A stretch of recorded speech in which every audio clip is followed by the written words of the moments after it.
There was a time, 500 years ago, when all vampires lived in the shadow of a single great fear. It was not a stake, it was not the sun. It was a plague of the immortal cell, a madness that rotted the mind and dissolved the body. They called it the taint, and the taint it feasted on feeling. It was a disease of passion, of rage, of grief, of messy, uncontrollable love. To feel was to die.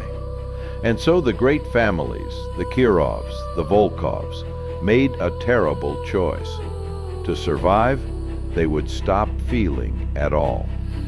Through rituals of blood and arcane science, they paid an agonizing price. They cauterized their hearts.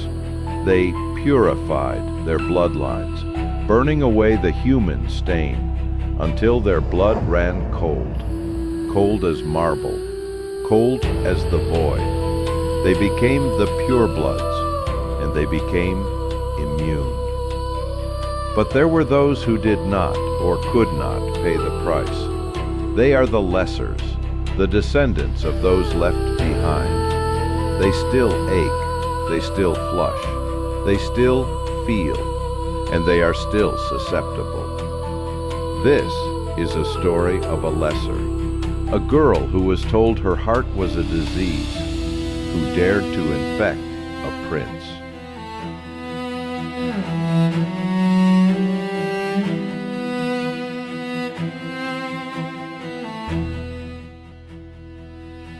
My name doesn't matter.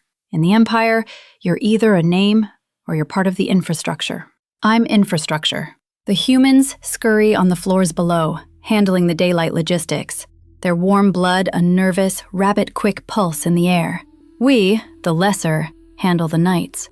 We clean the offices, run the data, and serve the blood. We are the silent majority, the ones with just enough of the gift to be immortal, but not enough to be seen. The rule is simple: stay in your place. The Empire is run by the Kirovs. They're an original line, a tycoon family that owns this city's entire nocturnal rhythm. And tonight, I'm cleaning the 88th floor, the executive floor, his floor. I try not to look. I really do.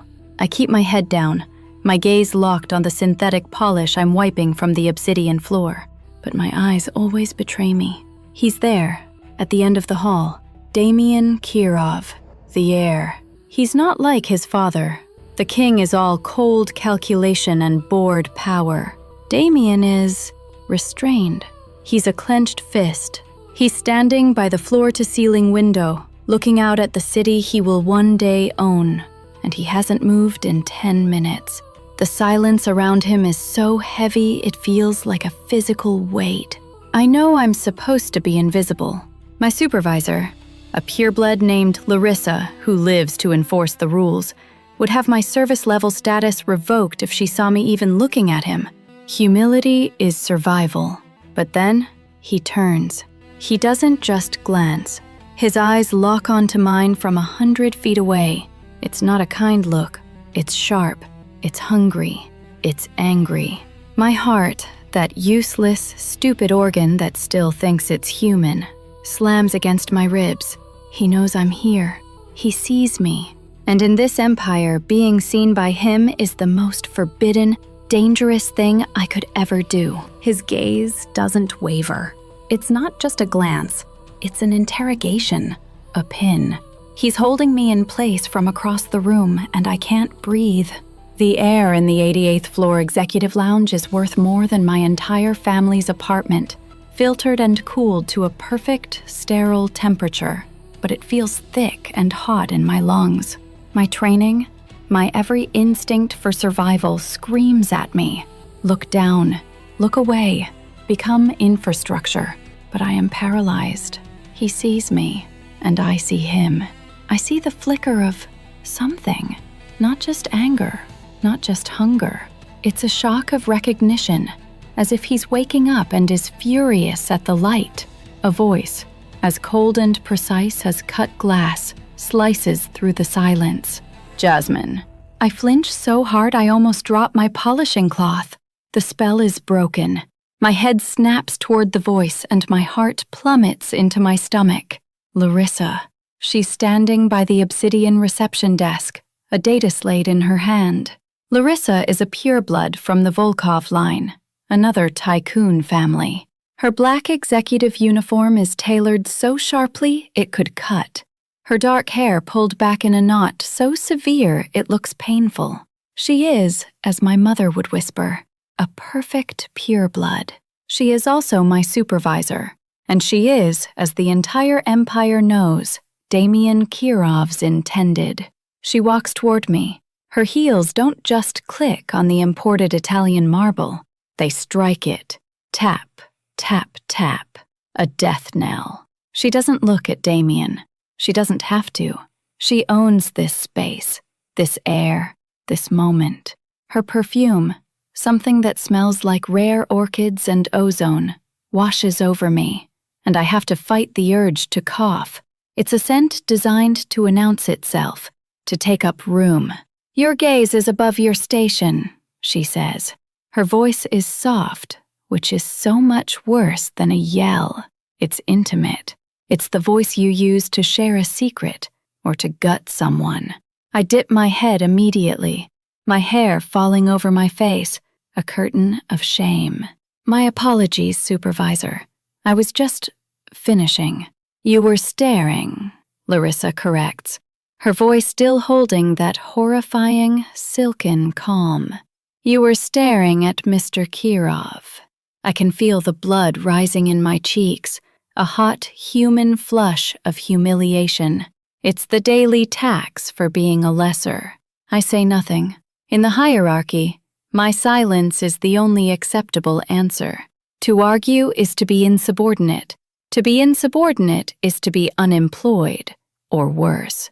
"Damien," Larissa says, and only now does she finally turn to him. Her voice doesn't warm, but it shifts. It becomes the voice of an equal, a fellow predator. "Your father is waiting in the transport. The meeting with the Singapore Council is in 30. I risk a glance through my hair.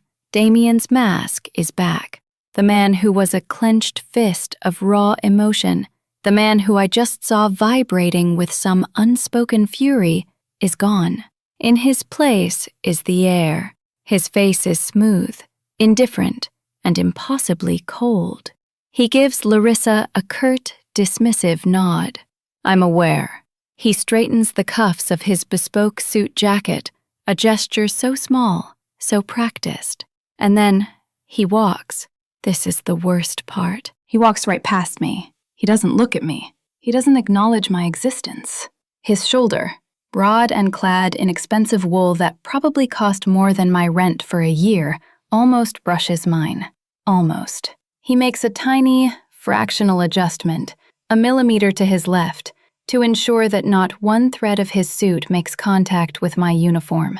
That tiny, deliberate avoidance is a physical blow.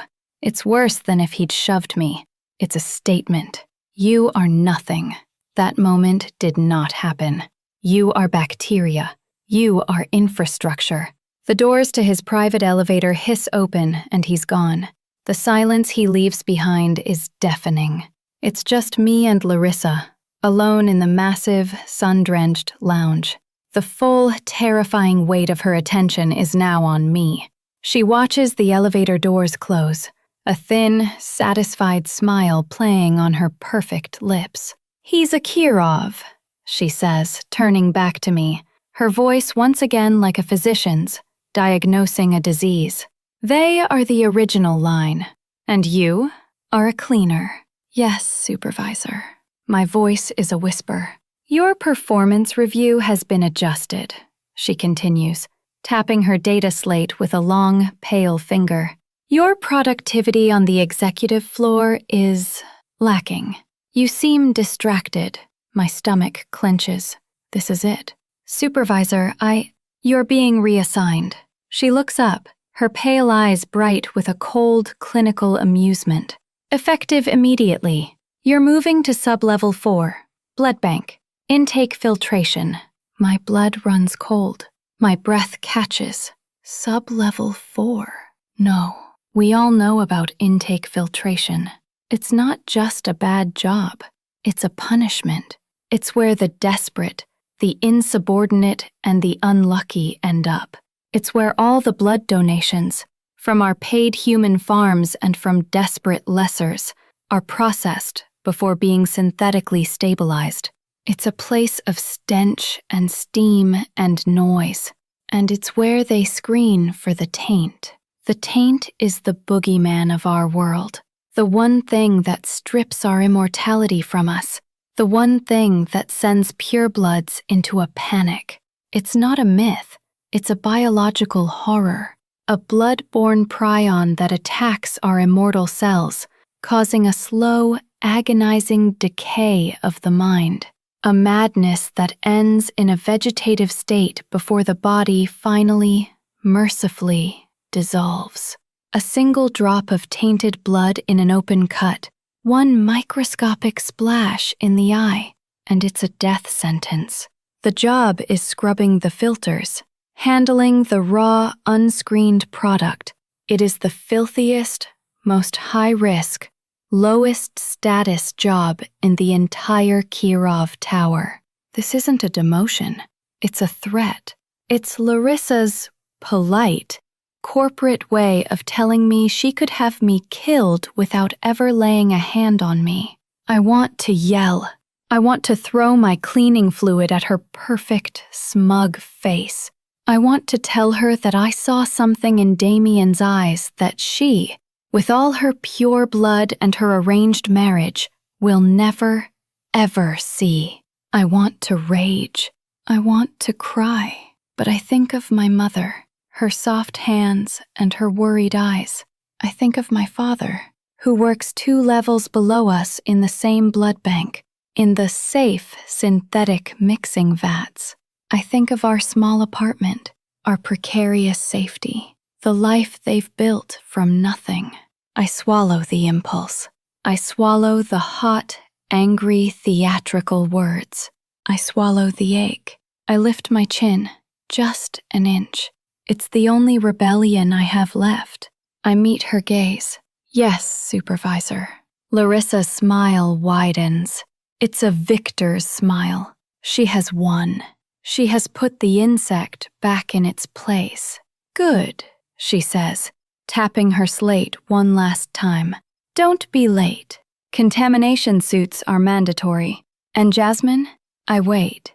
Try to keep your eyes on your work. She turns and walks away, her heels striking the marble. Tap, tap, tap. I stand alone in the massive, sun-drenched lounge, shaking. My hands are trembling so hard I have to grip the handle of my utility cart to steady them. The spot where Damien stood is just a patch of empty, bright light on the floor. He saw me. He let this happen. He did nothing.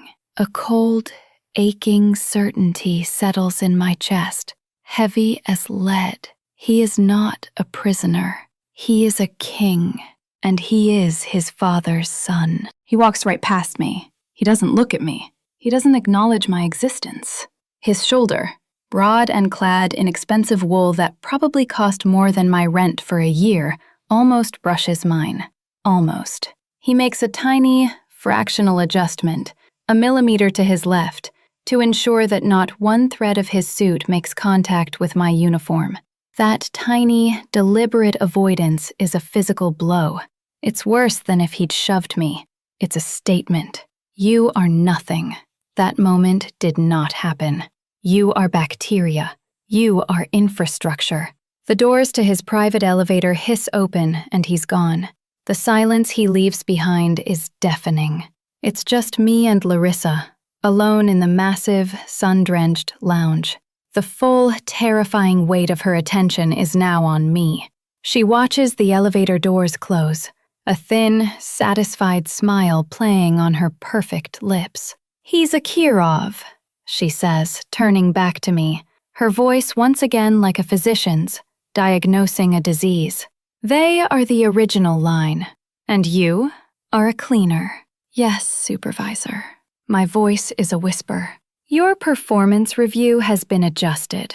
she continues, tapping her data slate with a long, pale finger. Your productivity on the executive floor is lacking. You seem distracted. My stomach clenches.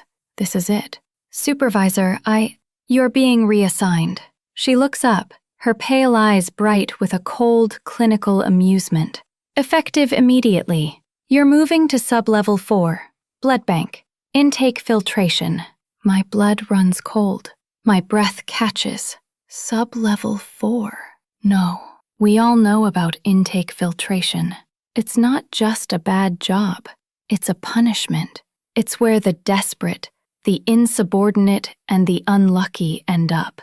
It's where all the blood donations, from our paid human farms and from desperate lessers, are processed before being synthetically stabilized. It's a place of stench and steam and noise, and it's where they screen for the taint. The taint is the boogeyman of our world, the one thing that strips our immortality from us, the one thing that sends purebloods into a panic. It's not a myth, it's a biological horror, a blood-borne prion that attacks our immortal cells, causing a slow, agonizing decay of the mind, a madness that ends in a vegetative state before the body finally, mercifully, dissolves. A single drop of tainted blood in an open cut, one microscopic splash in the eye, and it's a death sentence. The job is scrubbing the filters, handling the raw, unscreened product. It is the filthiest, most high-risk, lowest status job in the entire Kirov Tower. This isn't a demotion. It's a threat.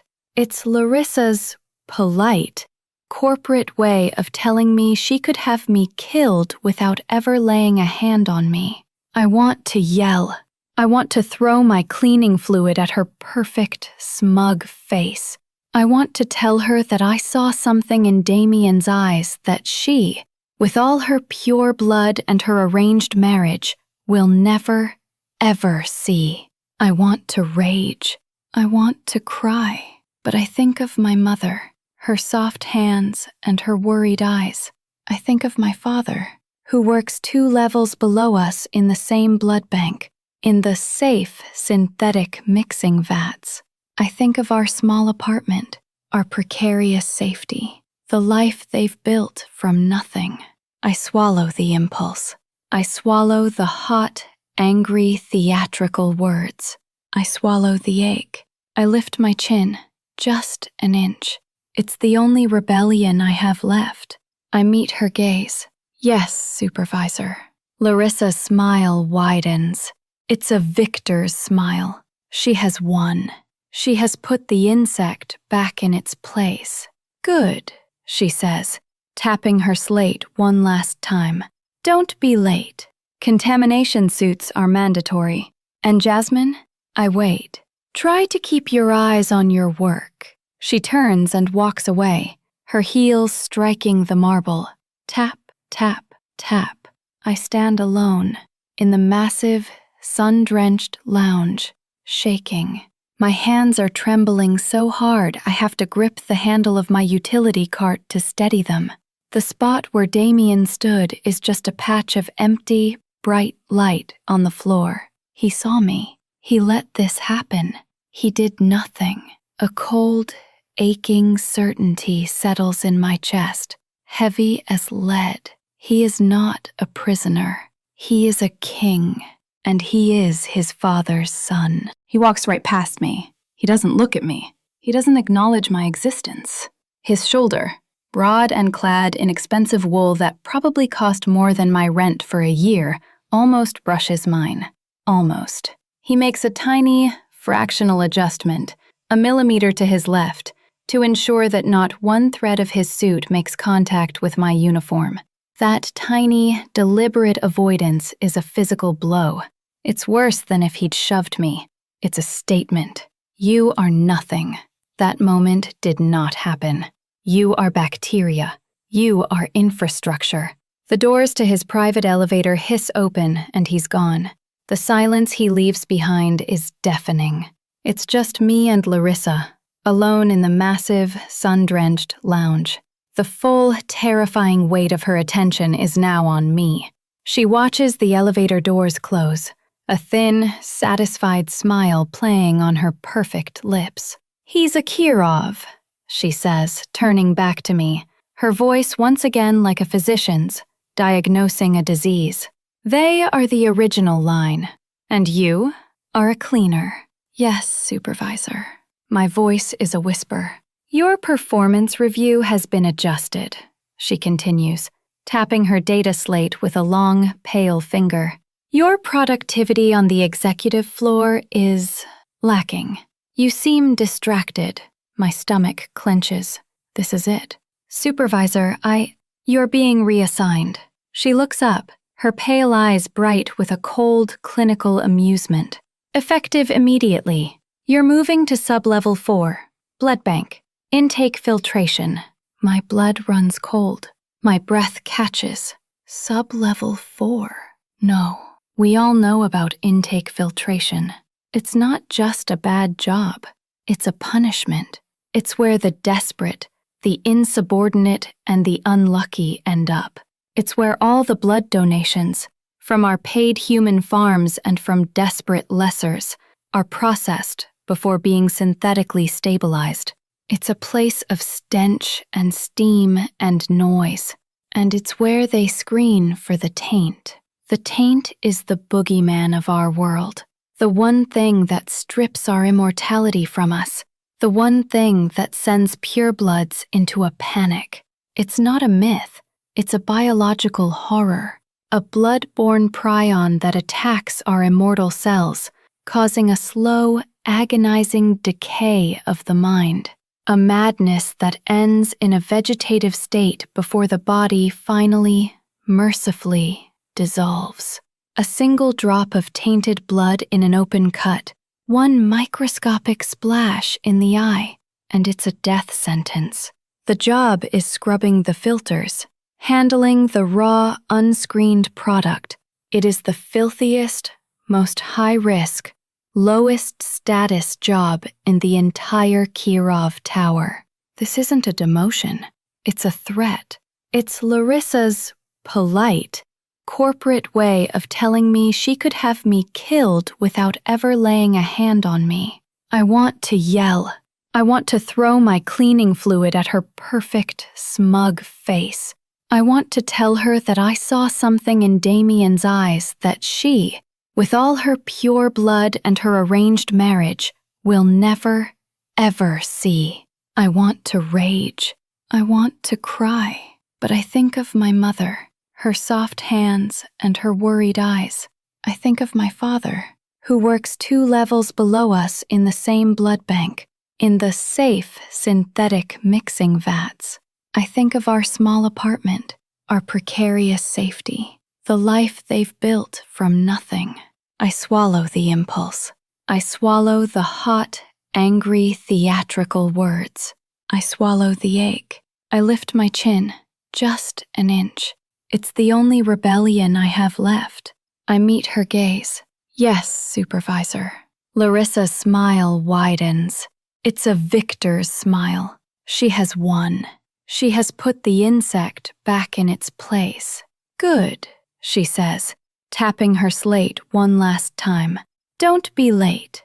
Contamination suits are mandatory. And Jasmine, I wait. Try to keep your eyes on your work." She turns and walks away, her heels striking the marble. Tap, tap, tap. I stand alone in the massive, sun-drenched lounge, shaking. My hands are trembling so hard I have to grip the handle of my utility cart to steady them. The spot where Damien stood is just a patch of empty, bright light on the floor. He saw me. He let this happen. He did nothing. A cold, aching certainty settles in my chest, heavy as lead. He is not a prisoner. He is a king, and he is his father's son. The elevator ride down from the 88th floor is a drop into a different world. The private, high-speed lift that serves the Kirov executives is silent. paneled in dark, polished wood that smells faintly of ozone and Larissa's expensive perfume. But when I badge into the infrastructure elevator bank, the change is instant. The car is utilitarian, steel-walled, and smells like industrial cleanser, and the faint, coppery tang of synthetic blood. It's crowded with other lessers, all of us in the same drab gray uniforms. We're the night's bloodstream, the infrastructure that keeps the Kirov Tower alive. No one speaks, no one makes eye contact. We all just want to go home. The elevator lets me out into the main transit hub, a massive underground concourse that connects the tower to the city's nocturnal transport system. The air here is warmer, thick with the smell of fried street food and damp pavement. The Kirov Tower is in the Pure district, a gleaming, sterile canyon of dark glass and UV-filtered steel. My district, the Lesser Quarter, is a 30-minute ride on the N-Line train. I keep my head down as I walk to the platform. My new assignment, a cold, heavy stone in my stomach. Sub-level 4, intake filtration. How am I going to tell them? My parents.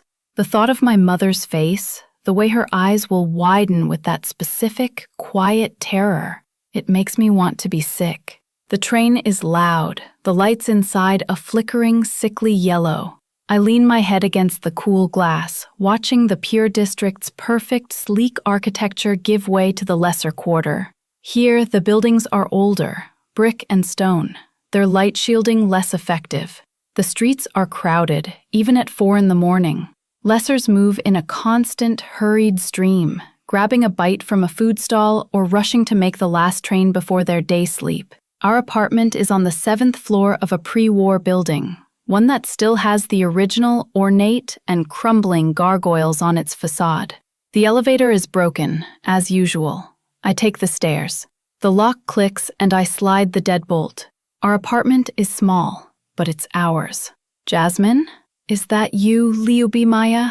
My love? My mother's voice. I close my eyes for a second, bracing myself. I step into the tiny living room.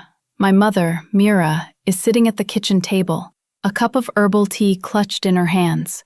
She's in her worn blue bathrobe, her dark hair threaded with a few premature strands of silver pulled back in a loose braid. She's beautiful, her face still soft, but the last few decades of worry have carved fine, anxious lines around her eyes and mouth. She smiles when she sees me, but it's a tired, worried smile. It never quite reaches her eyes. "You're late," she says, her voice a soft murmur. I was worried. Was it Larissa again? I can't lie to her. Not really. I just nod, shrugging out of my uniform jacket and hanging it on the hook by the door. "It's fine, Mama. Just a deep clean on 88 inches. That floor," she frets, standing up to take my jacket. "It's not right, you being up there with them. With the Kirovs." She smoothed the fabric, a nervous, repetitive gesture. "It's not our place, Jasmine. It's just a job, Mama. It is never just a job with purebloods." Her eyes scan my face, and her small, fragile smile fades. She knows. Mothers always know. "Jasmine, what happened? What did she do?" "Valerius," my mother calls, her voice suddenly sharp with alarm. "Val, come in here." My father, Valerius, appears from their bedroom, rubbing his eyes. He's a tall man, or he would be if his shoulders weren't permanently slumped with the weight of a life of hard work and quiet fear. He works in the Kirov blood bank, in the safe synthetic mixing vats, a job he's held for 50 years. He is the kindest, gentlest man I have ever known. He looks at my face, then at my mother's, and he's instantly awake. "What is it? What's wrong?" I can't hold it in. The tears, the hot, angry, humiliated tears I refused to shed in front of Larissa, well up. "She reassigned me," I whisper. My mother's hand flies to her mouth. "No." "Where?" my father asks, his voice low and steady, the voice he uses when he's trying to hold the world together. "Sub-level 4, I say. Intake filtration." Silence. The word hangs in our small, warm apartment like a curse. My mother lets out a small, strangled sob, and sinks back into her chair. My father's face, normally so gentle, hardens. That Svoloch, he hisses, a rare curse. That Volkov witch. For what? For what, Jasmine? A stray look? A word out of place? I was staring, I admit, the shame burning me all over again. At him, at Damien Kirov. My father closes his eyes. He pinches the bridge of his nose. Jasmine, Jasmine, Jasmine, he murmurs, his voice full of a deep, weary ache. How many times have I told you? Don't look at them. They are not like us. They are not just people with more money. They are different. They are Kirovs. I know, Papa, I say, my voice thick. I know. I forgot. You cannot afford to forget, he snaps, and I flinch. He never raises his voice. He takes a deep, shuddering breath. The taint, Jasmine. The filters. It's not safe. I work in that bank. I know the protocols. The accidents. Accidents, my mother whispers, her face pale as porcelain. She's trying to kill you. That's what this is. She is trying to kill our daughter. No, Mama, it's not. It is, she insists, her voice rising with a rare theatrical hysteria that I've inherited. This is how they do it. This is how they crush us. They don't even have to lift a finger. They just put us where the danger is and wait. She's right. And that's the most terrifying part. My father walks over to me. He puts his large, warm hands on my shoulders. His hands are calloused, permanently stained with the chemicals from the vats. You will be careful, he says. His voice is a command. You will wear the suit. You will double-check the seals. You will not be reckless. You will not be stubborn. He looks me right in the eyes. This is not one of your dramas, Jasmine. This is not a story. This is your life. My stubbornness flares, hot and familiar. It's not fair. I didn't do anything. Fairness is a human concept, Lubimia, he says, his voice softening with that old, sad wisdom. We are not human, but we are not them. We are just trying to live. He pulls me into a hug, his arms wrapping tightly around me. He smells like cheap soap and the faint, sweet-sour scent of the blood bank chemicals. I bury my face in his robe. This is my world. This is my home. This small, crumbling apartment. This love. This fear. This is what Larissa is threatening. This is what Damien Kirov, with his cold, indifferent gaze, let her threaten. I'll be careful, Papa. I promise, my voice muffled. I promise. Good, he says, kissing the top of my head. Now go to sleep. Your first shift in the filters is tonight. He lets me go. My mother is still at the table, her hands twisted in her lap, staring at nothing. She's already mourning me. I walk to my bedroom, a tiny room that's barely big enough for my bed and a small desk. I close the door and lean against it, the cheap wood cool against my back. I'm not just angry anymore. I'm furious.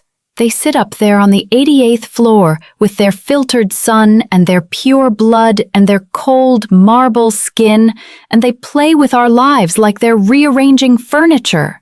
Larissa, with her snake-like smile, and him, Damien, he, who wears his duty like a suit of armor, let this happen. He, who couldn't even bear to have his suit brush against my uniform. He's not a prince.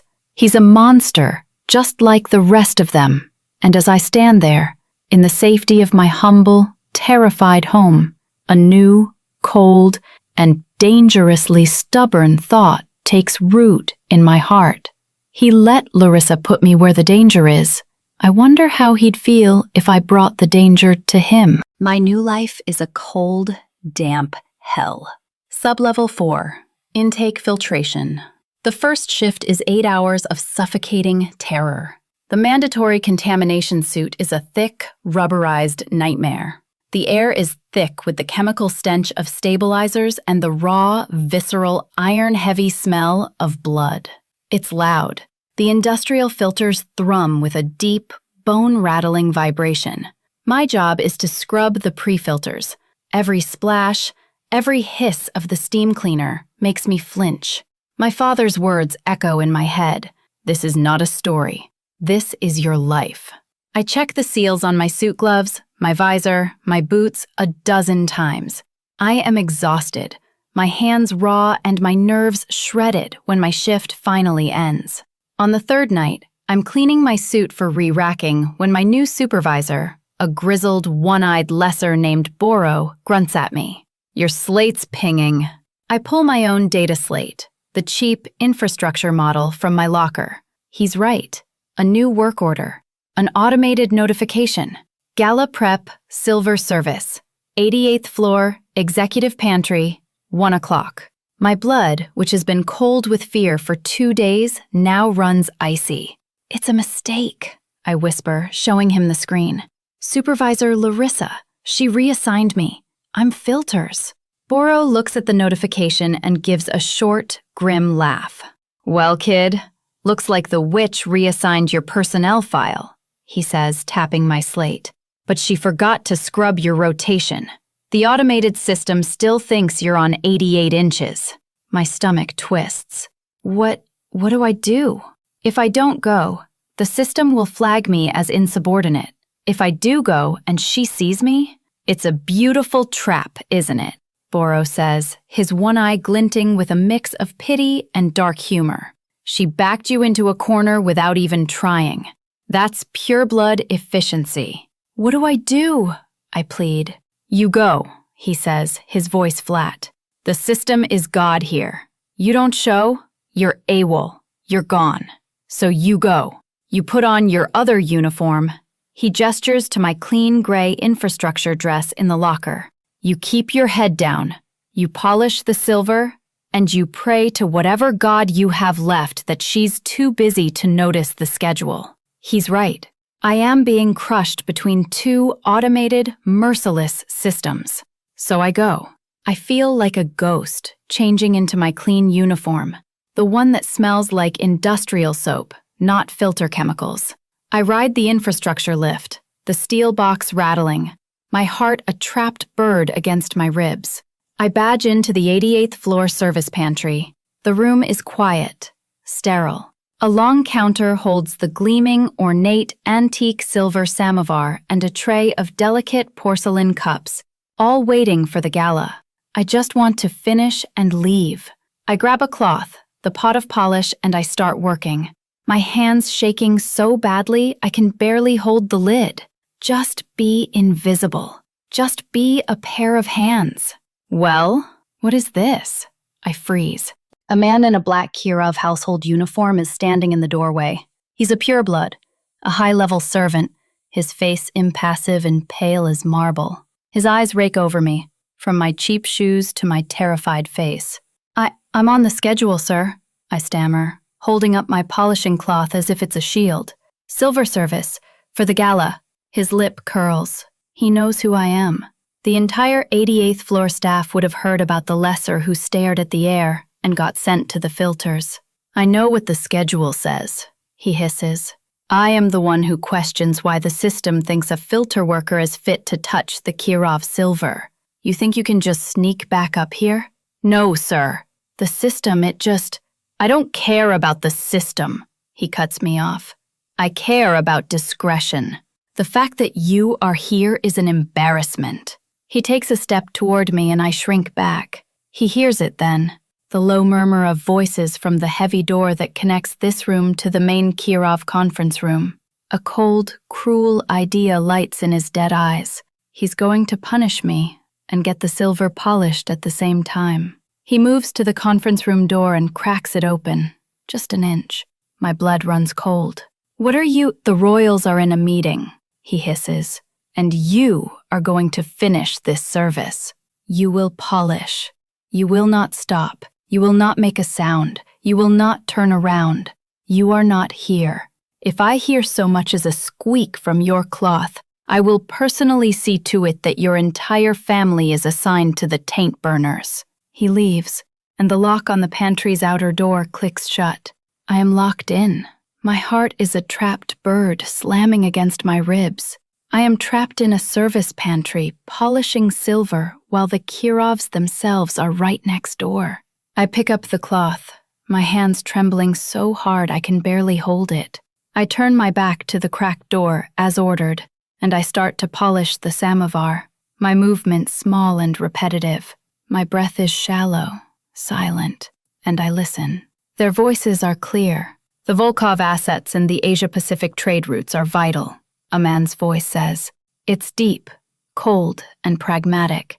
It radiates a power so absolute it makes my skin crawl. King Alexander Kirov. This union secures our hold on the entire synthetic market.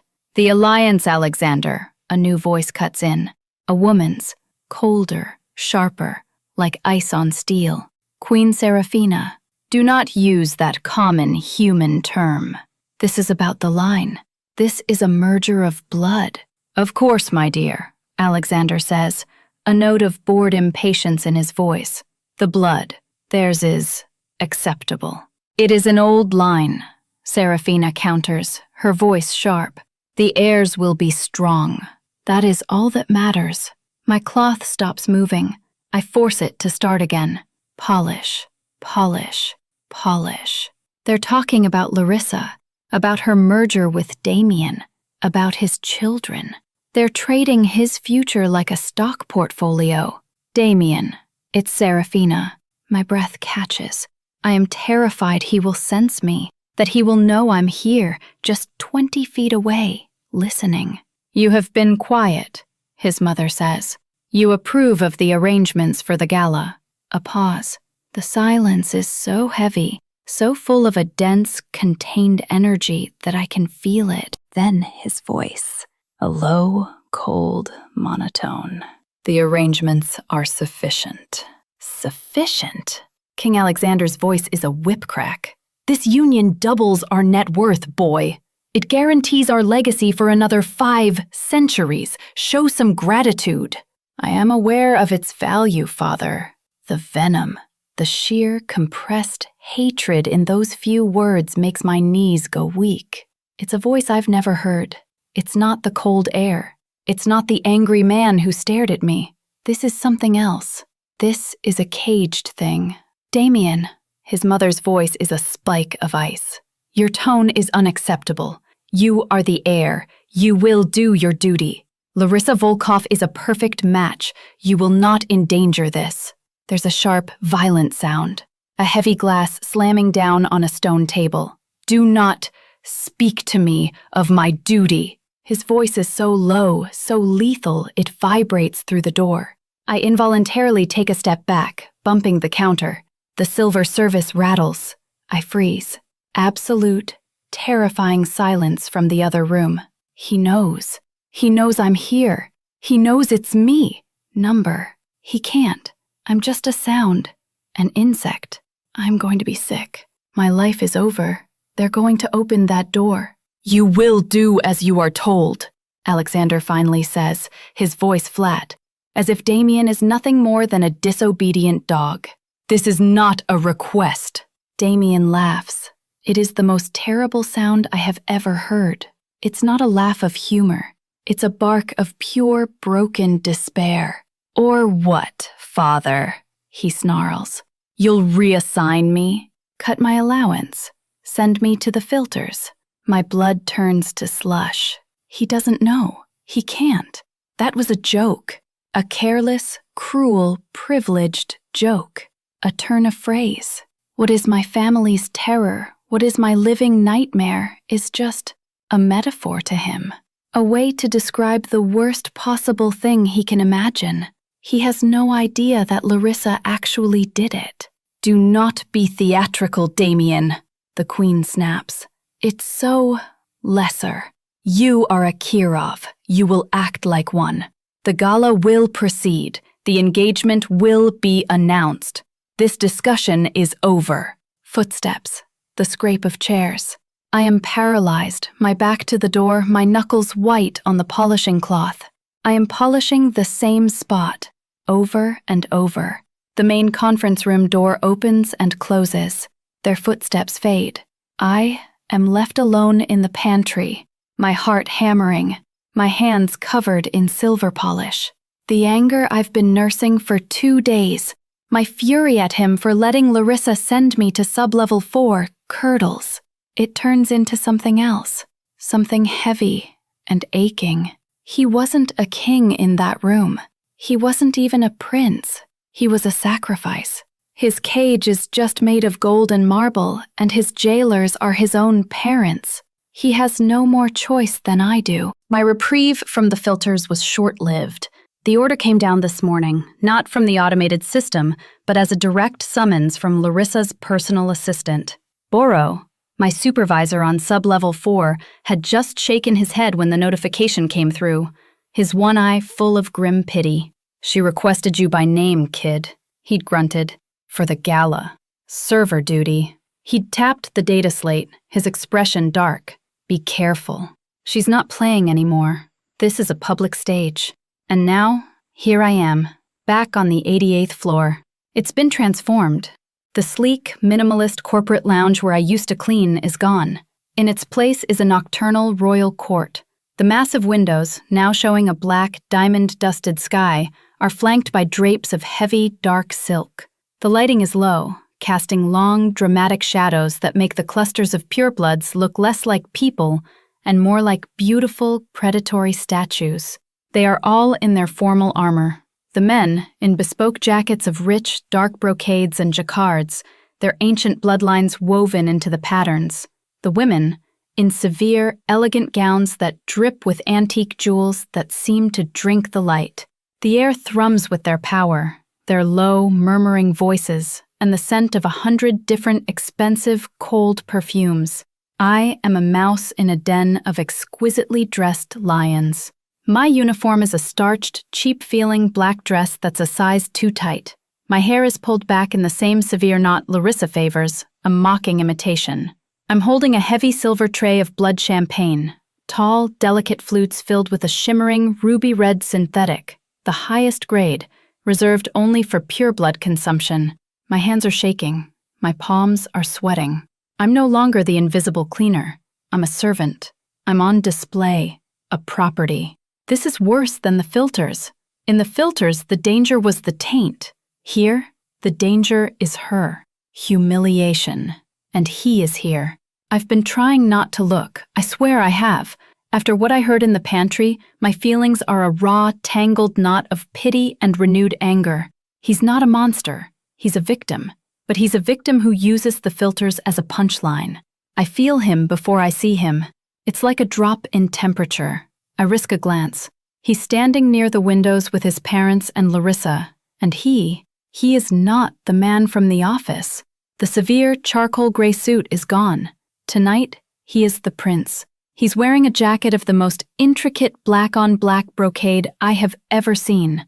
The pattern, a dark, subtle weave of what looks like thorns, or perhaps the Kirov family crest. It fits his broad shoulders perfectly, the rich, patterned fabric making him look ancient and imposing. His shirt is midnight black, and at his throat is a single dark jewel. His marble pale skin looks even paler, his dark hair swept back. He is beautiful. He is terrifying. He is the cold, aristocratic creature from the photo. He looks bored, his face a mask of perfect, princely indifference. Larissa is at his side, her hand resting possessively on his arm. This is the merger his parents were discussing. This is his future. I try to turn, to melt back toward the service pantry. "Server!" Larissa's voice. It cuts right through the noise. I freeze. She is looking directly at me, a small, amused smile on her lips. She lifts her chin, gesturing for me to approach. Now, this is it. This is why she brought me here. It's a setup. My stomach plummets. I know it. She knows it. He has to know it. I have no choice. I turn. I take a breath. I put one foot in front of the other, my eyes on the tray, trying to keep the delicate flutes from rattling. Don't look at him. Don't look at anyone. Just offer the tray and leave. The room feels like it's a mile wide. Every step is an agony. I can feel their eyes on me, The Kirovs, the royals. I am 10 feet away. 5. I stop, just at the edge of their group. Supervisor? I murmur, holding the tray out. Larissa doesn't take a glass. She just looks at me, her smile widening. You seem nervous, Jasmine. After your promotion, I thought you'd be less clumsy. She steps forward, as if to take a glass, but she doesn't. Her hip accidentally jolts my elbow. It's a tiny, fractional movement, but it's enough. Time slows. The tray tilts. The flutes slide. I cry out, a small, pathetic sound, and try to correct it, but I overcorrect. The heavy silver tray tips, and the world explodes in a crash of shattering glass and a splash of cold, ruby red liquid. It goes everywhere, all over the priceless rug, all over the hem of Larissa's gown, and I am falling. I lurch forward, off balance, a cry of pure horror caught in my throat. I fall directly into him. My hands fly out to catch myself. They land hard on his chest. His hands, strong, cold, and impossibly fast, grab my upper arms to steady me, and the world stops. The noise, the music, the voices, everything vanishes. There is only this. My hands are pressed flat against his chest, against the rich, raised, intricate brocade of his jacket. It's stiff, ancient feeling, and beneath it, I can feel the unyielding, solid wall of his body. His fingers are digging into my arms, hard. His grip is like a steel trap. It hurts, and it's cold. His skin, even through the thin fabric of my uniform, is cold as marble. It sears me. I smell him. He doesn't smell like Larissa's flowery perfume. He smells clean, like ozone and winter air, and something ancient and mineral. My head is bowed. I'm too terrified to look up, and then I do. I lift my chin, and my eyes meet his. He is not the bored prince. He is not the cold air. He is the man I saw in the lounge. His eyes are wide, his pupils blown black, eclipsing the color. He's staring at me, at my face, at my mouth, and he's not breathing. He's in shock. I see it. The crack in the marble. The man inside the cage. I see the hunger, the fury, and something I can't name. Something that looks like pure, undiluted fear. It lasts for 1 second, 2, an eternity. It is the most intimate, the most silent, the most forbidden moment of my life. Then the moment breaks. His face changes.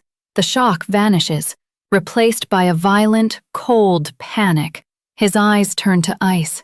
His grip on my arms tightens, his fingers digging in like claws, and he shoves me. It's not a gentle push. It's a violent, visceral rejection. He throws me off him, shoving me backward so hard I stumble and collapse onto the floor, landing hard on my hands and knees amidst the broken glass and the spreading pool of synthetic blood. The room is dead silent. I look up. Larissa is smiling, a look of pure, satisfied triumph. Queen Seraphina is staring at me with a look of such unadulterated disgust, it's as if she's looking at the taint itself. King Alexander just looks bored. And Damien, he is breathing hard, his chest rising and falling under the brocade. He is staring down at his hands, the hands that just touched me, as if he wants to cut them off. He looks at me, on the floor, a piece of trash. "Get your hands off me, lesser," he hisses. His voice is low, but in the silence, it's a gunshot. The humiliation is absolute. It's a brand seared onto my skin. I feel the blood rush to my face, the hot, shameful tears welling. Polite, cold laughter trickles from the group around him. I scramble to my feet, my hands stinging from where they hit the glass. I grab the ruined tray, my head bowed, and I flee. I run back to the service pantry, the sound of their amusement, their cold, perfect laughter, chasing me all the way. I don't remember running. One moment I was on my knees in a pool of blood-red synthetic, the sound of their laughter burning my skin. The next I'm in the service pantry, my back slammed against the cold steel door, shaking so hard my teeth are chattering. I am a wreck, a complete, humiliating disaster. My cheap uniform dress is soaked, my hands are stinging, and I look down to see small, angry red lines where the glass shards bit into my palms. I'm gasping for air, my throat raw from holding in a scream. "Get your hands off me, lesser." His voice echoes in my head, a loop of venom and disgust. It drowns out the memory of his hands, the cold, hard grip that hurt so good. It drowns out the memory of his eyes, the black-pupilled shock, the fear. All that's left is the shame. I have to get out. I have to get out of this dress, off this floor, away from their cold, perfect faces and their sharp, cruel laughter. I just want the filters. I want the anonymity of the contamination suit, the bone-rattling hum of the machinery that drowns out the world. I want to go home. I crack the pantry door. The corridor is empty. The main gala, muffled by the walls, is just a low, predatory thrum. The infrastructure lift is 50 feet away, 50 feet to safety. I push the door open and slip into the steel service corridor, my shoes, still damp, squeaking on the polished floor. I keep my head down, my gaze fixed on the elevator call button at the far end of the hall. 10 feet, 20. A word, lesser. I freeze. The voice is not loud. It's soft, precise, and it cuts me to the bone. I turn, my heart a cold, heavy stone in my gut. Larissa. She's leaning against the wall, halfway between me and the lift, blocking my escape. She is the picture of perfect, cold composure.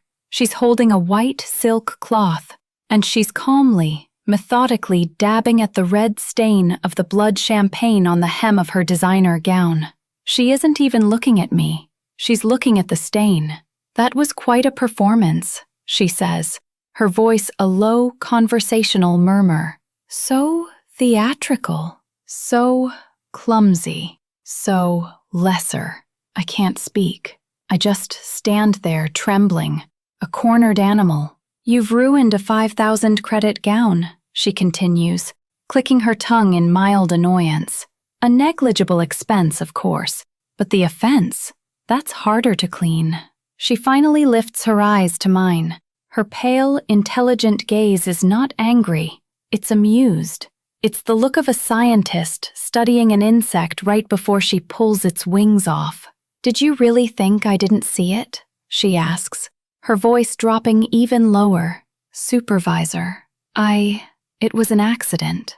Her laugh is a short, sharp puff of air. "The spill was an accident, you pathetic little fool. I'm talking about the moment." She takes a step toward me, and I take an involuntary step back. "The way you looked at him, the way he looked at you." My blood runs cold. "I don't know what you mean. Don't you?" She's closer now, close enough that I can smell her expensive orchid and ozone perfume again. It's suffocating. "You think, because you're warm, because you have that messy human flush in your cheeks, that it gives you some kind of power over him? That it makes you real?" She scoffs, a sound of pure disdain. "He is a Kirov. I am a Volkov. He is mine. Not because of some pathetic, human-level feeling, but because of blood, because of legacy, because it is ordained." She stops, just an arm's length away. Her eyes trace my face, my trembling lips, my ruined hands. "You," she says, "are an amusement, a dirty little secret he might be tempted to keep. A theatrical distraction." I flinch, her words hitting me exactly where she intended. "But secrets," she continues, her voice becoming a silken, venomous whisper, "have a way of causing accidents, especially in high-risk work environments.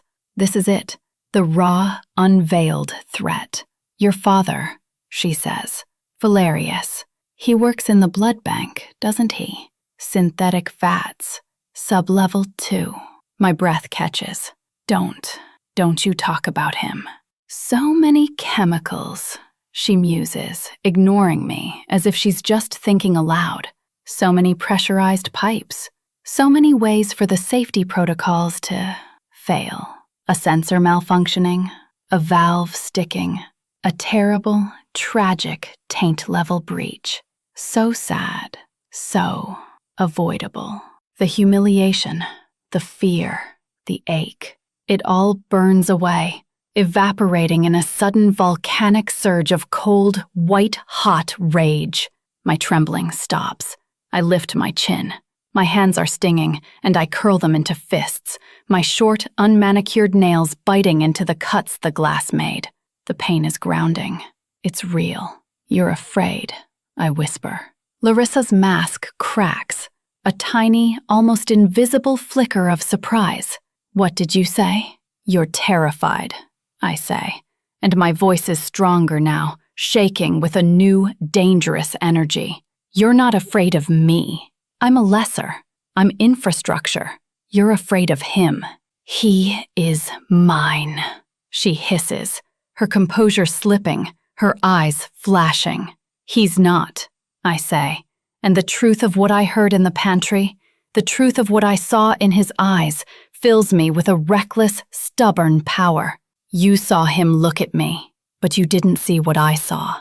You didn't hear him in that meeting. Larissa's face pales. What meeting? He's a prisoner, I say, my voice dropping, mocking her own silken tone.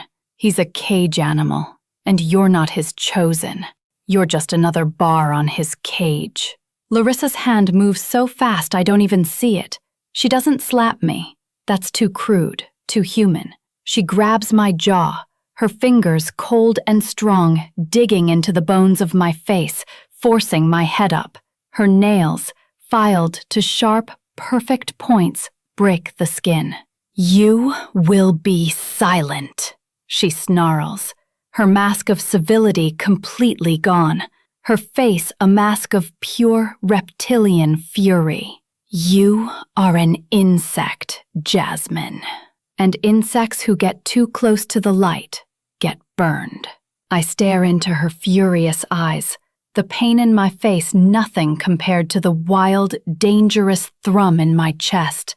He's not a light, I say, my voice choked by her grip. He's a shadow, just like you.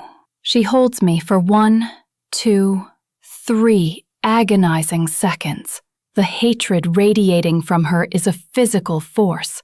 Then, just as suddenly, she lets go, shoving my head back.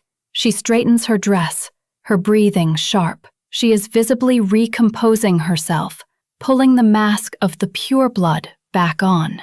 Go back to the filters, she says, her voice cold and flat once more. Go back to your filth and your taint scrubbers. And every time you check your suit seals, you think about your father. You think about how easily a seal can break. She turns, her back perfectly straight, and walks away, her heels striking the floor. Tap, tap, tap. I stand there, alone in the service corridor, my cheek bleeding, my entire body vibrating. She's right. I'm an insect. But the battle line is drawn, and I just bit back. Larissa's footsteps fade.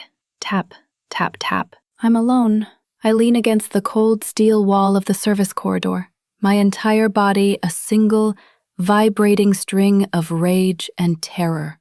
I lift a trembling hand to my cheek. My fingers come away wet. I look at them, dark. In the low, functional light of the corridor, my own blood looks black. She did that. She, a pureblood, a tycoon, drew blood. The shock of it, the raw, primitive violence of it cuts through my panic. I just want to go home. I want to see my father. I want to lock the door and pretend the Kirov Empire, with its marble floors and marble-cold tyrants, doesn't exist. I push off the wall. The elevator is 30 feet away. I just have to make it. I take one step. What did she do to you? The voice is not a hiss. It's a growl, low, vibrating, and full of a compressed fury that stops my heart. I turn. I densely. He's not at the end of the hall. He's right there, 10 feet away, stepping out from the recessed shadow of a fire safety door I hadn't even noticed. Damien Kirov. He's no longer the prince. The black brocade jacket is gone. He's in his shirt sleeves, the midnight black fabric rolled up his forearms. He must have left the gala. He's not wearing a mask of indifference. His face is the one I saw in the pantry. He is the clenched fist, and he looks like he's about to punch a hole through the wall. My first stupid animal instinct is terror. He's here to finish the job his fiancée started. I flinch, stumbling back. Stay away from me. What did she do? He repeats, taking a step toward me. He's not looking at my face. He's looking at the blood on my cheek. His eyes are narrowed, the color eclipsed by his black pupils. What do you care? I snap, the lingering, bitter rage from my fight with Larissa making me reckless. Isn't this what you wanted? Put the lesser back in her place. Stop talking, he says, his voice a low command. He's closer now, too close. Or what? I challenge, my voice shaking. You'll shove me to the ground again? In front of your friends? Get your hands off me, lesser. Isn't that the line? I'm taunting him. I know it. It's stupid. It's theatrical. It's suicidal. But I am so full of ache and humiliation, I don't care. The words hit him. I see it. It's not a flinch. It's a tightening, a visible gathering of control. You heard, he says. It's not a question. In the pantry. You heard me. You knew, I whisper, the realization dawning. You knew I was in there. The silver rattled, he says, as if I'm an idiot. Of course I knew. I knew the second that fool locked you in. He takes another step. He's close enough now that I have to crane my neck to look up at him. I can feel the cold radiating from his body. And you heard everything. You heard them. You know what they are. You know what she is.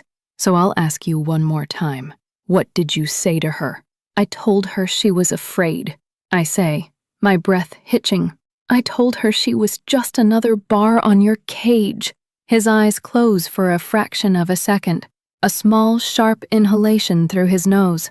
It's the only sign of his broken control. You idiot. He breathes. You stupid, brave idiot. And then his restraint shatters. He doesn't slam his hand against the wall. He doesn't yell. He grabs me. His hands, marble cold and impossibly strong, seize my upper arms. The same grip from the gala. But this isn't a shock. It's an intent. He pulls me forward, half a step, so I'm flush against the wall and he's caging me in. His body a breath away from mine. Do you have any idea what you have done? He snarls, his face inches from mine. His eyes are not angry. They are desperate. They are furious. She is not some theatrical rival, Jasmine. She is a Volkov. She will not just punish you. She will erase you. I'm trembling, trapped between the cold steel wall and his cold, powerful body. I smell the ozone and winter air. I can see the faint, dark weave of his shirt. You have to stay away from me, he whispers, and his voice is raw, aching. You have to stay away from her. Is that a threat? I manage to say, my voice pathetic. It's a warning. His grip tightens, his fingers digging into my arms. I am trying to save your life. She will ruin you. You heard my mother. She will destroy your family. She will send your father to the filters. Too late. The words are small, a single broken whisper, but in the silence of the corridor, they are a bomb. He stops. His entire body goes rigid. What? It's too late, I say, and the tears I refuse to shed for Larissa, for him, for any of them, finally well up, hot and stinging. Larissa already did, 3 days ago, after you looked at me. I'm on sublevel 4. I'm on taint scrubbers. I watch his face. It's like watching a statue crack. The fury, the desperation, the panic. It all vanishes. It's replaced by a profound, hollow stillness, a void. He's looking at me, but he's not. He's looking at my cheek, at the blood. He's looking at my hands, which are still clenched into fists, the small, glassy cuts from the floor stinging. The filters. He repeats. His voice is dead. That's why your father's joke was so funny. I whisper, the tears now rolling down my face, stinging the cut Larissa gave me. He lets go of my arms. His hands, no longer angry, lift. He moves so slowly, as if he's afraid I'll bolt. He raises one hand. I flinch, but I'm too tired to move. His marble cold fingers, so gentle it's an agony, just barely touch my cheek. He's not wiping the blood. He's just feeling the cut. His thumb ghosts over the wound. I stop breathing. The touch is electric. It's the coldest thing I have ever felt, but it burns like a brand. It's the touch from the gala, but this time there is no one watching. There is no panic. There is just this terrible, silent, intimate contact. He is looking at my mouth. His gaze drops from my eyes to my cheek to my lips. His own are parted. His breath a faint, cool mist in the air between us. The tension is unbearable. The corridor, the gala, the danger, it all melts away. There is only his face, inches from mine, his eyes, dark with an emotion I cannot name, his cold, cold hand on my skin. He's going to kiss me. I know it. He knows it. My heart is going to hammer its way out of my chest. I want him to. I want this one reckless, stupid, defiant act. I see his eyes close. He leans in, and he stops. His entire body shudders with a deep, violent tremor. He doesn't kiss me. He rips his hand away from my face as if I am fire. He turns his back to me and slams his open palm against the steel wall. The bang echoes in the corridor like a gunshot. Go, he chokes out, his voice a strangled, ruined sound. I'm paralyzed. Damien, go. Now, he roars, his fist clenching. Stay away from this floor. Stay away from Larissa. Don't be where I can see you. Don't give her another reason. Go. He doesn't turn. He just stands there, his back to me, his shoulders heaving. A man holding himself together by a single, fraying thread. This time, I run. I slam the elevator button, and as the doors slide open, I look back one last time. He hasn't moved. He's just a shadow in the empty corridor, a clenched fist of pure, agonizing restraint. I spend the rest of my shift in the filters as a ghost, my body moving on autopilot, my mind 1,000 miles away. My hands scrub, my visor fogs, I check the seals, but all I feel is the ghost of his cold, strong grip on my arms. All I see are his eyes, black with desperation. All I hear is his voice, that raw, ruined, choked sound. Go. When I get home, my mother sees the small, sterile bandage on my cheek. I'd found a first aid kit in the service corridor and cleaned the cuts myself, but I couldn't hide the mark. Jasmine, she gasps, her hand flying to her heart. Your face. The filters? Was it? A valve. I lie, my voice flat and tired. A steam release. It just grazed me. It's nothing, Mama. She fusses, her hands trembling, her eyes full of the terror I've been trying to avoid. I knew it, she whispers. That place. It's a graveyard. Valerius. We have to. You can't do anything, Mama, I say, gently moving past her. It's done. I have to sleep. My father watches me walk to my room, his face a mask of old, weary sadness. He knows I'm lying. He knows what a steam burn looks like. This was not a steam burn. But he, like me, knows there is nothing to be done. I close my bedroom door and lean against it, The cheap wood cool against my hot skin. I can't sleep.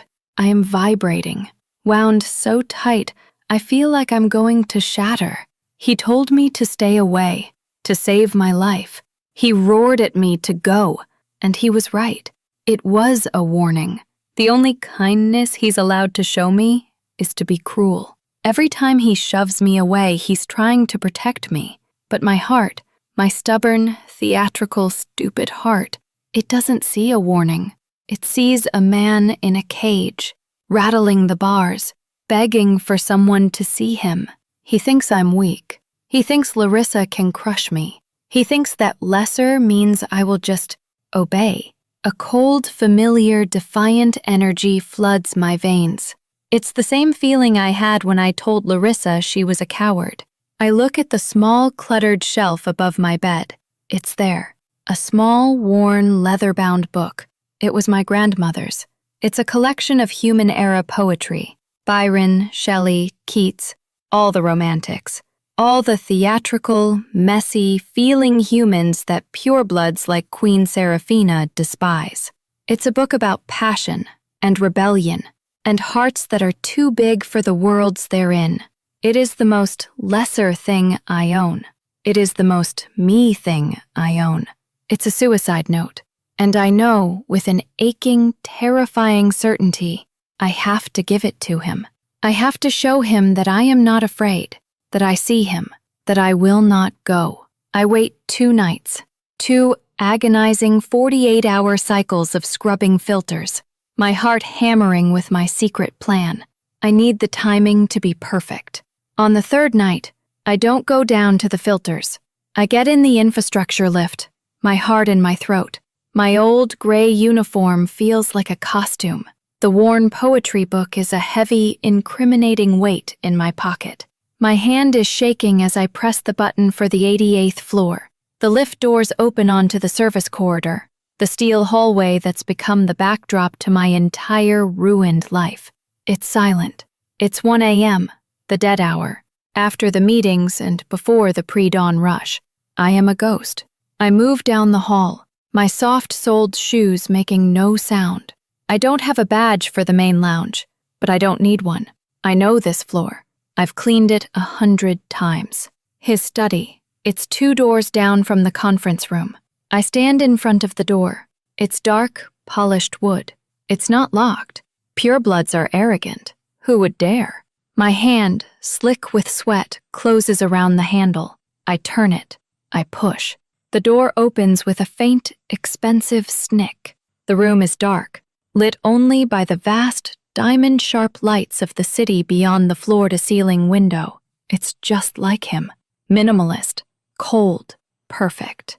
A desk of black stone, 2 severe chairs, and the air. It smells like him. That cold, clean winter and ozone scent. He's not here. I'm safe. I move to the desk.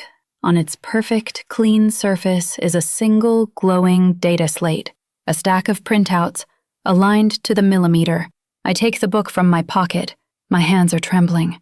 This is it. This is the act. This is the point of no return. I don't leave it on his chair. I don't hide it. I place the small, worn, leather-bound book directly on top of his data slate, a lesser stain on his pure world. A book of human feeling on his desk of cold, hard data. It's a declaration. It's a rebellion. It's my way of saying, I see you, and I am not afraid. I back out of the room. I pull the door and it clicks shut, the sound a gunshot in the silence. I don't just walk to the elevator. I run. I'm shaking, but it's not from fear anymore. It's from adrenaline. It's a wild, reckless, glorious feeling. I've done it. I have thrown the stone. Now I go to the filters, and I wait for the ripples to hit the shore. I spend the next 48 hours in a state of suspended terror. Every shift in the filters is a new agony. Every time I pull on the heavy, rubberized suit, I wonder if it's the last time. Every hiss of the steam cleaners, every clang of a metal hatch makes me jump. My supervisor, Boro, watches me, his one eye narrowed. "You're twitchy, kid," he grunts, his voice a low rumble over the thrum of the machinery. "You waiting for the other shoe to drop?" I just shake my head, my face hidden behind my visor. I've thrown the stone. I've left the book. And now, there is only silence. The silence is worse than the gala. It's worse than Larissa's threats. It's the silence of a pureblood deciding your fate. He knows where I work. He knows where I live. He could have me erased. He could have my family erased, and he wouldn't even have to leave his study. He told me to go. He told me to stay away. And I, in my stubborn, theatrical, idiot pride, walked right back into the lion's den and left him a poem. My shift ends. The 6 o'clock bell rings, signaling the end of the night's work. I'm numb with exhaustion and fear. I peel off the contamination suit, my hands raw, my body aching. I want to run to the locker room, to my clothes, to the train, to the false safety of my apartment. I pass through the decontamination shower arch, the chemical-laced water hissing over me, and step into the grim, steel-plated service corridor that leads to the lesser locker rooms, and I freeze. He's here. He's here. In sublevel 4. He's standing at the far end of the corridor, a place of exposed pipes and damp concrete, a place that smells like bleach and iron. He's standing in the shadows, a tall, dark void against the gray steel. He is not the prince. He is not the CEO. He's in dark trousers and a simple black shirt sleeve, the cuffs rolled up his forearms. He looks wrecked. His hair is undone. He looks like he hasn't slept. He looks like he's been waiting. And in his hand, held tight in a white-knuckled grip, is my grandmother's book. My first thought isn't romance. It isn't triumph. It's terror. He is here to kill me. He is here to deliver the verdict. This is the end. I can't move. I can't breathe. He just watches me, his face a mask of shadows. Then he walks. He moves toward me, his footsteps silent on the metal grate floor. He doesn't stop until he's right in front of me, close enough that I have to tilt my head back, close enough that the cold rolling off his body makes me shiver in my damp uniform. He doesn't speak. He just lifts his hand, the one holding the book. He holds it up, between us. Are you insane? His voice is a whisper, a raw, ruined, furious whisper. I can't find my own. Are you trying to die? He snarls, his control snapping. My study. My desk. Do you know what would have happened if my mother had found this? If Larissa had?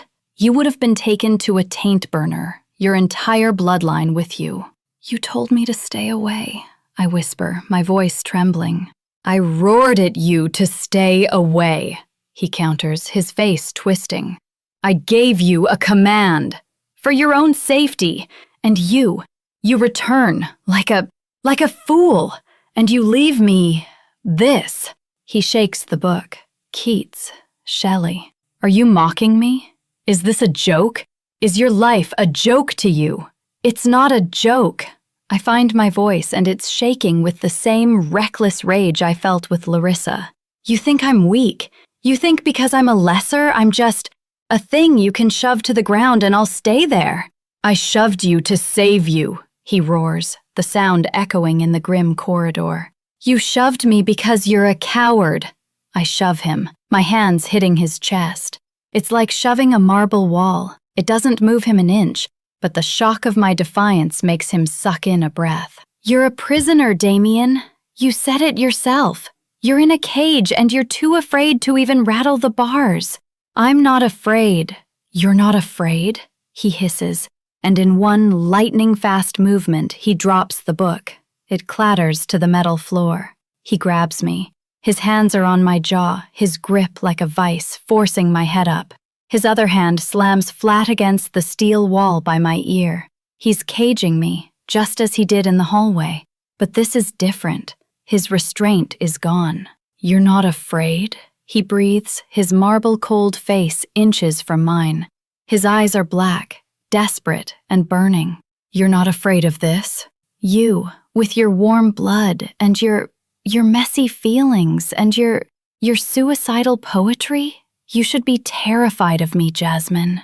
I'm not, I whisper, my body trembling, but my eyes locked on his. I'm not afraid of you. No, he whispers, his voice breaking. You're not. But I am terrified of this. And he kisses me. It is not a kiss. It is a damnation. His mouth is not soft. It is hard and angry and desperate, and it is cold. A shocking, marble, inhuman cold. It's the cold of his bloodline, of his purification, of his entire frozen, empty world. It crashes against the heat of my mouth, the heat of my lesser flush, and the contrast is a violent, electric shock. This is not romantic. This is not sweet. This is a surrender. This is him, the pureblood prince, giving in. He is infecting himself with the taint of feeling. He is proving that he, too, is lesser. His grip on my jaw is bruising, his other hand tangled in my damp hair, pulling my head back. He kisses me like he's starving, like he's finally taking the one thing he's been denied his entire immortal life. He kisses me with all the fury he has for his father, for his mother, for Larissa, for himself. I don't just kiss him back. I fight him back. I meet his anger with my own. My hands, raw from the filters, fist in his shirt. I am not a victim. I am not a servant. I am his equal. We are a disaster. Two worlds colliding, the cold and the warm, the pure and the lesser. He groans, a low animal sound of pure agony, and breaks the kiss. He rips his mouth from mine and slams his forehead against the steel wall next to my head, his entire body shuddering. We are both breathing, hard, gasping. The silence of the corridor rushes back in, filled only by the drip of a pipe and our ragged breaths. I can taste him. He tastes like cold ozone and like nothing. A beautiful, tragic nothing. He lifts his head. He doesn't look at me. He looks at the wall, his eyes closed, his face a mask of pure, self-loathing agony. Now, you should be afraid, he whispers, his voice destroyed. Now, so am I. He doesn't say another word. He just turns his back to me and walks away, leaving my grandmother's book on the wet metal floor. He leaves me shaking, my lips bruised, my entire world undone. This is the point of no return. We are both now well and truly damned. That kiss, it wasn't the point of no return. It was the end of the world, and the beginning of a new one. I still go to the filters. I still pull on the heavy, suffocating suit. I still scrub the pre-filters, my hands raw, the taint detectors humming a low, constant threat. But I am no longer a ghost. I am a live wire. I am a secret. The fear is still there. It's a cold, hard knot in my stomach. But it's not the hollow terror of a victim anymore. It's the sharp, adrenalized fear of a conspirator. It's the bliss. That's the part that terrifies me. We don't talk about what to do. We don't make plans. There is nothing to do. We are damned. So we just are. The affair, if you can call it that, is a thing of shadows. It's a war fought in stolen seconds, in the places between the Kirov Empire. It's not romantic. It's desperate. It's elemental. It's about his marble cold skin and my lesser warm flush, and the electric, impossible shock when they meet. He makes me reckless. His love, if you can call it love, isn't soft. It's a craving. It's the purified man, the man who was designed to be immune, suddenly discovering he is addicted to the one disease he was supposed to hate, me. My messy human feelings, my love. My stubborn, theatrical love makes him human. He starts to unravel. A week after the kiss, I'm in the service corridor on sublevel 4, and the light panel above me flickers and dies. I'm plunged into near darkness. The only light, a dim red emergency bulb at the far end of the hall, and he's there. He just appears from the shadows. He doesn't say hello. He doesn't say my name. He just walks up to me, his face a mask of cold, hard need, and presses me against the damp concrete wall. He kisses me, not like he did in the stairwell, not with anger. He kisses me with a slow, deep, aching hunger, as if he's drinking. His marble-cold hands are on my face, his thumbs stroking my jaw, and I melt. This is insane, he murmurs against my mouth. I know, I breathe, my hands fisting in his shirt. My mother is watching me. Larissa is watching you. I know, Jasmine. He says my name like it's a prayer or a curse. He just holds me, his face buried in my neck, his cold skin a shocking, perfect relief against my flushed, hot skin. We stay like that for maybe 2 minutes. It feels like an eternity. It's always like that. It's a glance across the main concourse. Me in my gray uniform, him in his black brocade coat, flanked by his father. His eyes find mine, a secret, burning promise. It's a touch in a crowded infrastructure lift. We're pressed in with 20 other lessers, all of us staring at the floor. His hand at his side just grazes mine. His fingers, cold and strong, brush my knuckles. It's a jolt so powerful I almost gasp. We are getting reckless. We know it. The bliss is making us stupid. One night, the craving is too much. I'm on my way down to the filters. He's on his way up from a transport tunnel. We meet in the central stairwell, the one that spirals up the core of the building, a place of cold concrete and steel railings. He sees me on the landing below him. I see him. Neither of us speaks. He just turns, walks down the flight of stairs, and pulls me into the dark alcove under the landing. I can't, he whispers, his voice raw. He presses his face into my hair. I can't function. You're in my head. You're in mine, I say, my arms wrapping around his waist, holding on, just holding on. I saw her today, he says, his voice muffled. Larissa, she was asking my mother for your file. A jolt of pure, cold terror. My file? Your family. Your father's taint exposure reports. Your mother's everything. She's not just threatening you, Jasmine. She's building a case. She's looking for a way to get rid of you, legally. I pull back, my heart hammering. What do we do? He looks at me, his eyes dark and haunted in the stairwell's gloom. He looks like the prince again, trapped.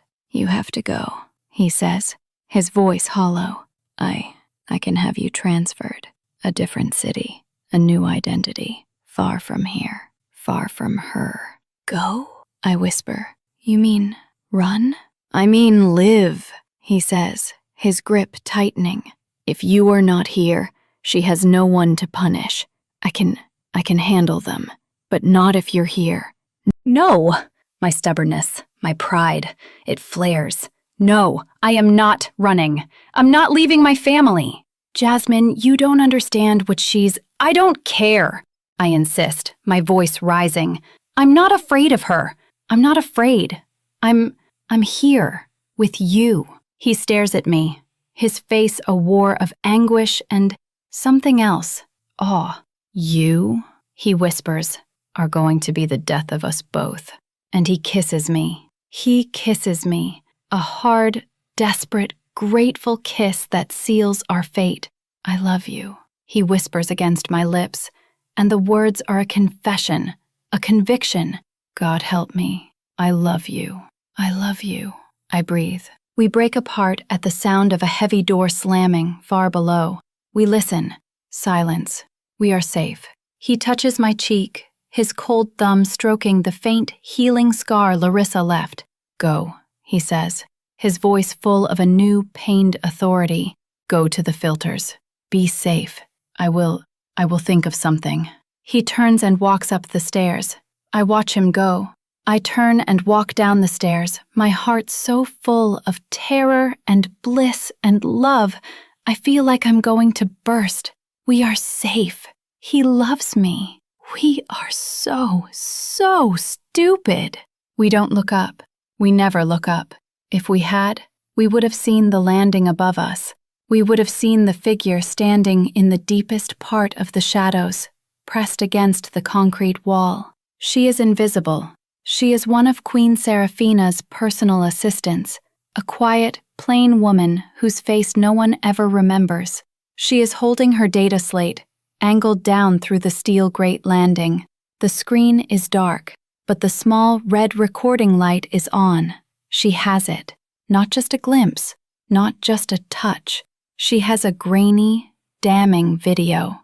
The prince of the Kirov Empire, his brocade jacket gone, his sleeves rolled up, kissing a lesser.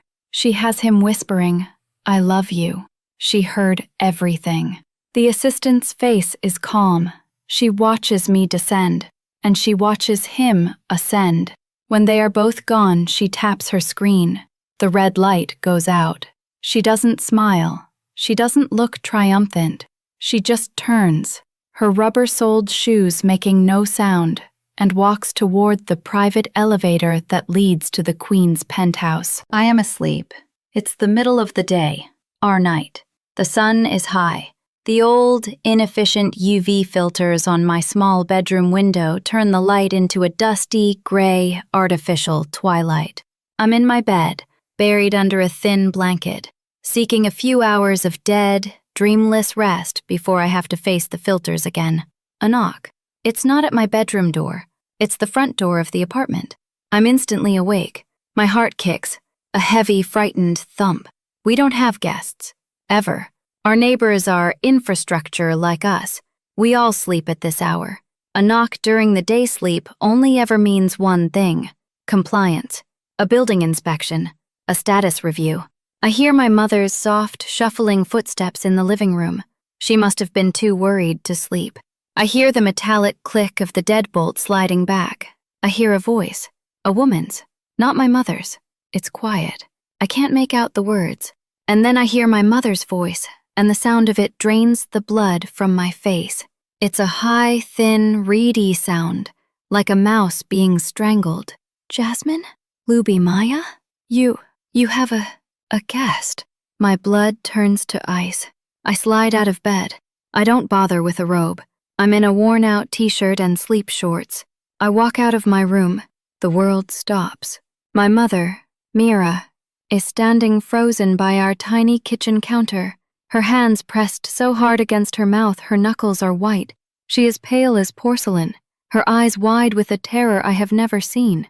Sitting at our cheap, three-legged kitchen table, the one I ate breakfast at this morning, is Queen Seraphina Kirov. She is a creature from another universe. She's in a flawless, impossibly expensive daytime suit, a pale dove-gray material that seems to shimmer. She isn't wearing a single jewel. She doesn't need to. She is the jewel. She's a diamond in our tiny, cramped, dust-filled apartment. She has not come with guards. She came alone. That, more than any army, is the ultimate flex of power. It means she does not, even for a second, consider us a threat. We are not dangerous. We are not even real to her. She smiles when she sees me. It's a thin, bloodless reptilian smile. Jasmine, my apologies for waking you. Your mother was just making me some tea. My mother is fumbling with the kettle, her hands shaking so violently she's rattling the cheap ceramic cups against the counter. Please, Seraphina says, gesturing to the other chair at my own table. Sit. My legs move. I don't know how. I sit. I am in my sleep shirt, my hair a mess, my feet bare on the cold linoleum. I am sitting across from the Queen. My mind is a white, blank void of pure, cold-blooded terror. The video, the assistant, it's over. Seraphina's gaze is polite. It scans our tiny living room, the worn-out sofa, the threadbare rug. Her eyes land on the small, framed photo on the shelf, the one of my parents, from decades ago, when they were young. their faces full of a hope that has long since been ground out of them. "Your parents," Serafina muses, her voice soft and light. "Yura and Valerius. He's in the synthetic vats. Sub-level 2. I can't breathe." A long, loyal service record, she continues, as if reading from a file. 53 years. He's never had a single demerit. Such loyalty. It's the hallmark of your kind.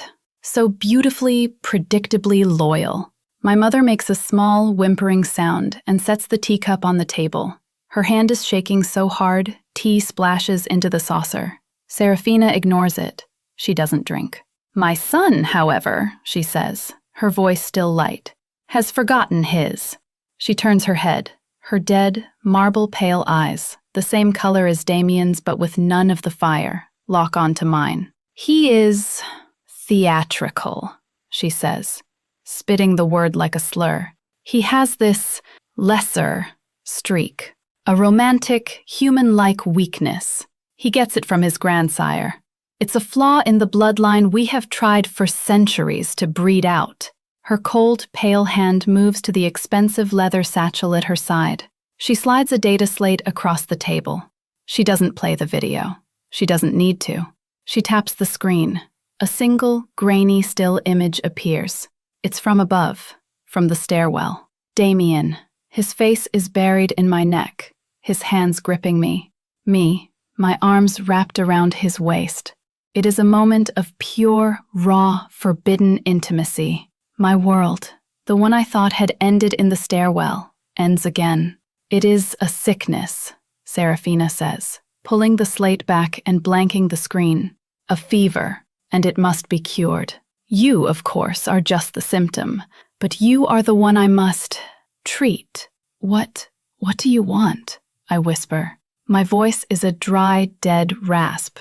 "It's very simple." Serafina almost smiles. "You will end this. Today. You will tell him, oh, I don't know." She taps a perfectly manicured finger against her chin. "That you grew bored. That you were just theatrical. That you wanted to see if you could catch a prince. You lessers are so dramatic. I'm sure you'll think of something convincing." My mind races. He'll know. He'll know I'm lying. After everything, he'll know. Serafina seems to read my mind. "Oh, he will fight," she says, her voice bored. "He will be angry. He will not believe you. You must make him believe you. You must be cruel as only a lesser with a broken heart can be. You must shatter him. You must make him hate you. And if I don't?" I whisper, the last dying flicker of my stubbornness. Serafina's smile doesn't waver. "Then the consequences are systemic. Your father, Valerius, such a good, loyal worker. It would be a tragedy if there were an accident at the blood bank." My mother lets out a choked, gagging sob.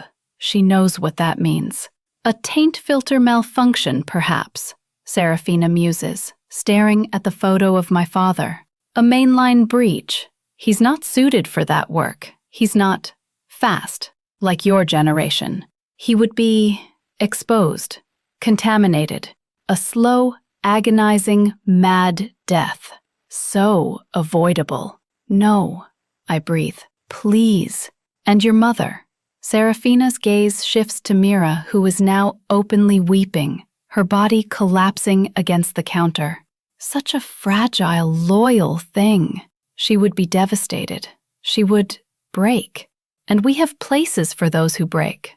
Reacclimation camps for lessers who can no longer function in society. I hear they are very cold, very, very quiet. Checkmate. This isn't a threat. It's a logistics report. It's her laying out the terms of my surrender. My father's slow, agonizing death. My mother's cold, living one. Or this. "This romance is over, child," Serafina says. She stands, smoothing the front of her perfect, pale suit. "You will fix this, or I will. And I do not fix things theatrically. I fix them permanently." I am hollow. I am a shell. The stubborn, fiery girl who left the book on his desk is gone. The girl who kissed him in the stairwell is dead. I understand, I whisper, my voice hollow. I knew you would. Serafina smiles. She walks to the door, her step silent. Such a loyal family. She opens the door and steps out into the hallway. She's gone. I just sit at the table, in my sleep shirt, my feet cold. My mother collapses to the floor, her sobs echoing in the tiny, ruined apartment. I don't cry. I can't. I just stare at the wall. I have my orders. I have to become the monster she thinks I am. My mother is still on the floor, her sobs a thin, gasping sound in the heavy, dusty air of our apartment. I stand up from the table. My legs are steady. My hands are not shaking. I feel nothing. I am a void. I am a tool. Jasmine?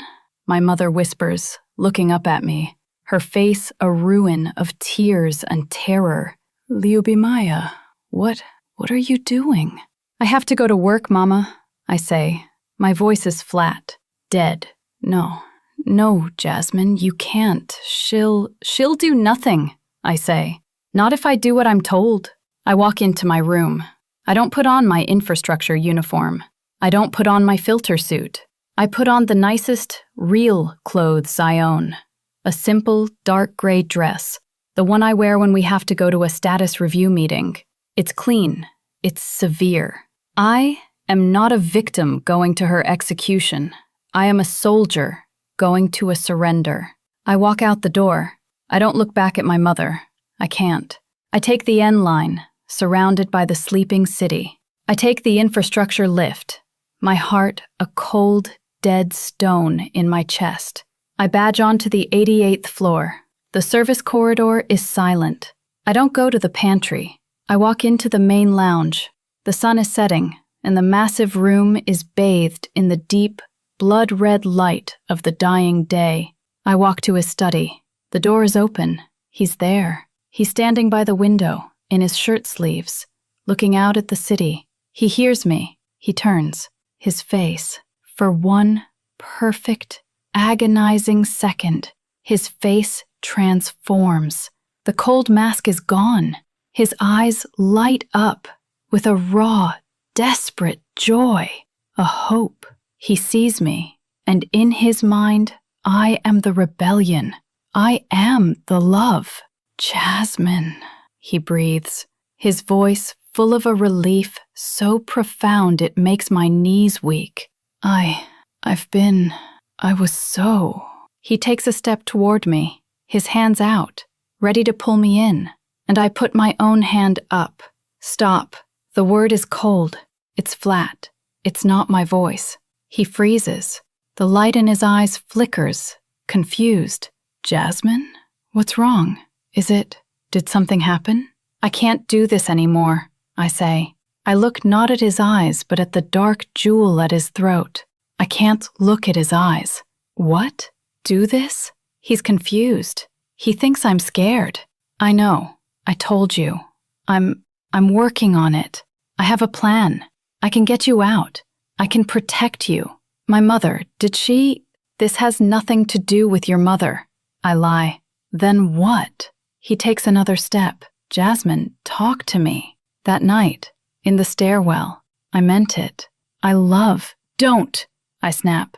The word is a whip crack. He recoils. This is it. The theatrical performance of my life. I have to make him hate me. I have to shatter him. I finally meet his gaze, and I laugh. It's a terrible sound. Cold, high, and thin. It's a laugh that doesn't reach my eyes. Oh, Damien, I say, my voice dripping with a false, theatrical pity I've practiced in my head my entire walk here. You believed me? His face goes blank. What? I wanted to see if I could, I say, the words Serafina gave me falling from my mouth like poison. I was bored. Down in the filters, it's so dull. I wanted a drama. A drama, he repeats, his voice hollow. He doesn't believe me. He won't believe me. I have to cut deeper. He's not believing you, a voice in my head whispers. Be cruel as only a lesser with a broken heart can be. Yes, I say, and I let my lesser pride, my stubbornness, twist into something ugly. I wanted to see if I, a lesser, could make the pure blood prince fall, to see if I could make you feel. It was a game. I shrug. A careless, cruel gesture. My own theatrical little game. No. His voice is a low growl. You're lying. After everything, the book, you're lying. Am I? I say. I have one bullet left. The one that will kill him. The one that will kill us. I have to use his own words against him. I step toward him for the first time. I look up at him, my face a mask of cold, sad pity. Damien, I whisper, you were right that night at the glass. Get your hands off me, lesser. You were right all along. I see the moment the light in his eyes dies. I see the exact second his heart breaks. You're a Kirov, I continue, my voice soft. You're the heir, and I'm infrastructure. What did you honestly think this was? Love? I laugh again, that same dead, terrible sound. It was just an experience, a story to tell, and now I'm bored. Bored. That's the word, the final killing blow. He stares at me, the man who kissed me in the stairwell, the man who was burning with a new, terrifying life. He vanishes. He just turns off. The clenched fist unclenches. The cage he was rattling. He just walks back inside and locks the door. The man in front of me is gone. In his place is the air. His face becomes a mask of pure, cold marble. His eyes, which were black with passion, are now flat, pale, and dead. He looks through me, as if I am not there, as if I am a pane of glass. He doesn't yell. He doesn't rage. He doesn't beg. He just erases me. He turns his back on me, his shoulders straight and perfect, and looks back out the window at the city he will one day own. He doesn't speak for a full 10 seconds. Then his voice, a monotone, cold, indifferent, the voice of a king. Get out. It's not a plea. It's not an angry command. It's a dismissal. I am infrastructure once more. I nod, even though he can't see me. Yes, Mr. Kirov. I turn. I walk away. My back is straight. My head is high. I do not run. I do not cry. I walk across the massive, silent, blood-red lounge. I walk to the service lift. I press the button. The doors open. I step inside. The doors slide shut, sealing me in the small, steel box. And the second they close, the second I am alone, my legs give out. I collapse against the wall, my hand over my mouth, and I break. A single, silent, agonizing sob rips through my body. I did it. I saved my family. And I just destroyed the only thing I have ever loved. 3 weeks. For 3 weeks, I have been the perfect lesser. I go to the filters. The thrum of the machinery is the only sound I hear. The chemical smell of the decon showers is the only thing I smell. The heavy rubberized suit is a comfort. It's a tomb. It's a second, tougher skin that holds me together. I am numb. My family is safe. My mother's relief is a constant, suffocating thing. She fusses over me, makes me tea I don't taste, and she never mentions the Kirovs. She never mentions the pale scar on my cheek. She is so grateful to be safe, she doesn't see that her daughter is gone. My father knows. He just watches me. His eyes are full of a quiet, weary grief. He knows I paid a price. He knows the lesser girl, his theatrical daughter, is dead, and he knows he can't ask me about it. At work, Boro, my one-eyed supervisor, grunted at me this morning. "Heard the news, kid?" he said, not looking up from his slate. "It's official. The Prince and the Volkov heir, the merger is on. The gala is next month." I just nod. I pick up my scrubber. "Good for the Empire," I say, my voice a hollow echo in the cavernous room. I feel nothing. I am infrastructure. I am safe. I am a liar. Every night when I am alone in the gray twilight of my room, I let myself ache. My hand goes to my lips. I can still feel the cold, the desperate, agonizing, marble cold of his mouth. I destroyed him. I saved my family. And I am so alone. I am the perfect heir. For 3 weeks, I have been the marble prince my mother always wanted. I sit in the meetings. I discuss the asset merger with Alexander. I nod politely to Larissa's father. Larissa herself is triumphant. She's not just smug, she's victorious. She looks at me with a possessive, satisfied gleam in her eye that makes my skin crawl. My mother is calm, satisfied. That's the part that sticks. My mother's satisfaction is a loose thread, and I have been pulling it. I said yes to the engagement. I smiled. I let them win, and I have been lying every single second. I have replayed that moment in my study 1,000 times. Her voice, "I'm bored." It was a game. Her words were perfect. Her performance was flawless. She was so cruel, so cold, so lesser. She shattered me. For a week, I believed her. I let the cold in. I became the heir. But the girl who left the book, the girl who fought me in the stairwell, her eyes blazing with that stubborn, human-like fire, she wasn't bored. My mother is too calm. Larissa is too smug. It was too easy. I am the heir to the Kirov Empire. I am the man who has been plotting to escape his cage since he was 50 years old. Did they truly believe I didn't have my own eyes? I am in my study. The poetry book is in my desk drawer. Locked. A lesser secret. My private slate, the one not tied to the Kirov network, hums. It's from my contact, a man I own in infrastructure security. A lesser whose family I saved from the filters years ago. He is loyal to me, not the crown. I opened the encrypted file. "You were right to ask, sir. The logs were buried but not deep enough. 3 weeks ago, the day of the incident, Queen Seraphina's personal transport. It didn't go to the Volkov Tower.